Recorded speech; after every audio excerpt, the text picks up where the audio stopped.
I had seen the overall positive audience response following the initial screening for Andor, but this episode was the most I've enjoyed watching new Star Wars in a while.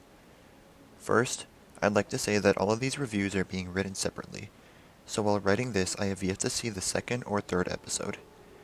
I'll also be trying a slightly different review format for this series, so let me know what you think of it. When I initially thought about what I wanted from Andor, I was hoping for a ground-level story that was mainly character-driven, rather than have some galaxy-spanning story to tell, and that is exactly what we got in this episode. We get to really focus in on Cassian Andor as a character and where he's at right now. I was instantly hooked on every character and story aspect of the series, and the tone of it all is probably what excites me the most. Before I get into the episode, I just want to say that I love the logo for this series, and the animation at the beginning got me way more excited than it should have. We start off on a new planet called Morlana 1, and it instantly felt like we were getting into a new side of Star Wars. It felt very much like a Corellia Kajimi type of planet with shady people, but they were able to create a brand new planet that still feels unique, like the various bubbles sticking out of the walls. Cassian enters a club, and amidst some squabbling with two other attendees, we learn that he's looking for his sister, who we get to see a bit of in flashbacks. Going away from the present-day story, I was simultaneously fascinated and skeptical about the flashbacks. It was safe to assume that we'd be getting them, but I was conflicted about how they would be done. I liked that the first one came when we see Cassian asleep in his ship, because it just felt like a logical time to do it, but the other two scenes felt like they came out of nowhere. The transition was just very sudden.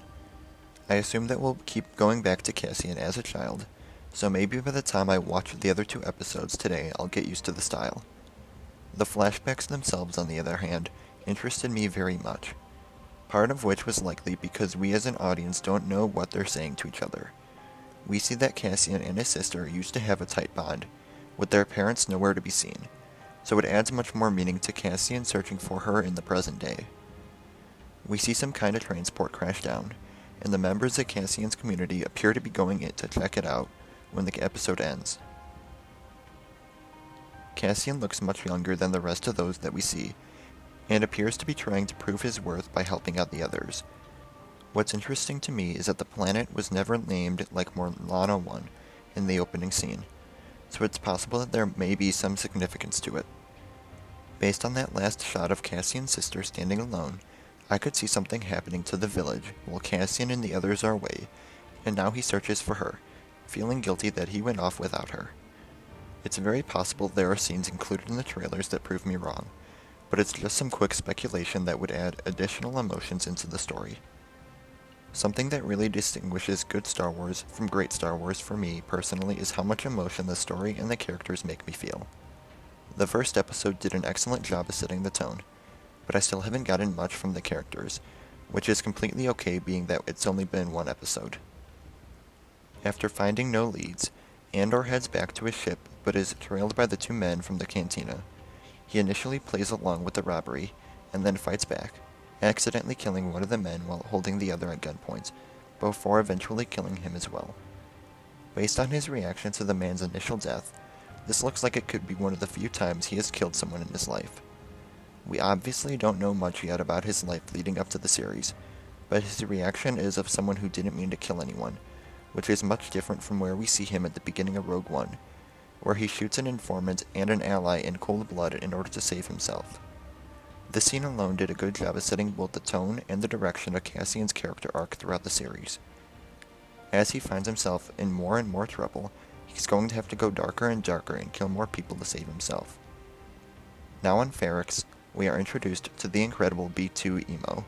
Music wasn't used often in this episode, but when it was, it added so much more to whatever was going on. The light-hearted beats playing in the background while B2 strolls through the town quickly tells the audience what this new droid is going to be like. As Cassian goes through town later, we're introduced to other characters that will likely play a role in the series, some more than others.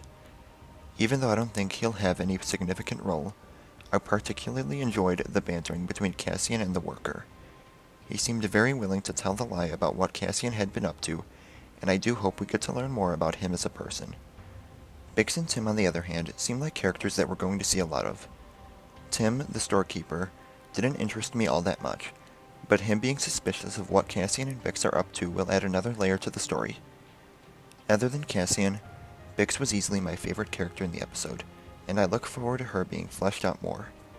Her and Cassian have some sort of past, and she's able to stand up and handle herself.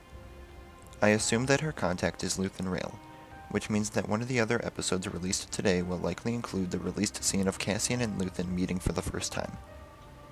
Bix later sends out a message to her contact after entering a shop, with which she seems very familiar. Initially I saw it as Bix lying about the parts and sneaking up to the tower, with no one expecting someone like her to be a problem. But after watching the scene again, it seems like she and the shopkeeper know each other well, and he's let her use the communication tower multiple times before. And if anyone's wondering, the Aurebesh written above the entrance translates to Repa, likely the last name of the shopkeeper and his son. While there's a lot more I could say about this episode, and the way it creates a new side of Star Wars for us to live in, I've got 2 more episodes to watch and review, so I can't go on forever. The last thing that I want to discuss is Cyrell and corporate security. Even though I enjoyed being introduced to the whole cast of characters on Ferrix, this is the side of the story that I'm most excited to see developed. It brings to attention a major problem both in the Empire and the real world, where low-level cases are falsified and given fake solutions in order to get them out of the way and make those in charge look better. As Cyrell's superior explains, it's more important for the sector's crime rates to be lower and reflect well upon those in charge than to have justice for 2 officers who have little to no significance. This causes Cyrell to disobey orders and have as many people as possible start looking for leads into who the suspect is. We were given a few details about Cyrell as a character before the series, and we know that, as shown in this episode, he is not one to let crime go unpunished, no matter how big or small. He will be one of the few officials that do not let Cassian and Luthen's acts go without repercussion. He will be one of the main villains to Cassian and crew throughout each episode, and I'm already on board with him as a character, which is a good sign. He's very stoic and professional, and is not afraid to show his superiority, like mentioning that he could easily replace those unwilling to follow his commands. We didn't see any scenes regarding the more political aspects of the show, with characters like Mon Mothma and Dedra Miro having yet to show their faces, but I definitely enjoyed this as a premiere episode, and am excited to dive into the other 2 episodes. Andor's premiere episode succeeds in setting the tone for the series as a whole, while introducing an enjoyable cast of mostly new characters, earning a rating of 8 out of 10. Let me know what you thought of the first episode in the comments below. Remember to like the video, and subscribe for more reviews like this, and remember to follow me on Instagram, Twitter, and TikTok. Thank you all for watching, and remember, the Force will be with you, always.